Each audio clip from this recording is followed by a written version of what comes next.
Mehribanlar, bu tarafım yol tarafı yani yine de şarının şu kamera şeylerin alya. Anha uzayına köçeni yolun taş tarafının yani derezen taş tarafının alya. Yine bu kameramızın mehribanlar cayın bu tarafın alya. Anha nedir? Oğlanlar ustanovka diye devam edeceğiz. Anha bu kameramızdan yankı küçük arabata diyen tarafından şu taraf alya mehribanlar.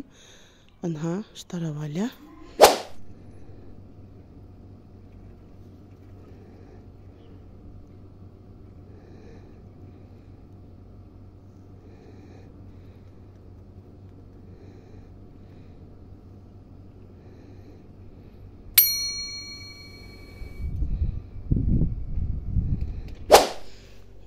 Televizorunu kurduk.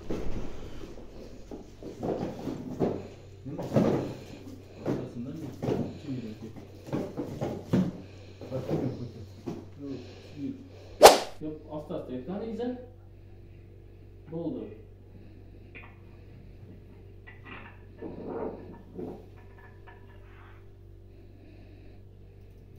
Aparatlara otur.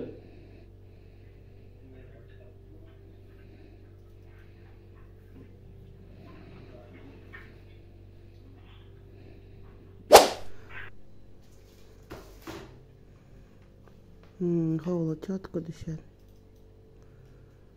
Ana yolumuz hem görünüp duruyor da hala. Oturan yerinizde şey deyip baktık var nira çıkanı görü oturan. O günü eşek 27'si gün oturup ben burada güm edi gitti. Ana. Ne mumu deyken bir çıksa ağır çolak alıp koydum şöyle koydum. Şimdi başka var ya şunun içinde koydum.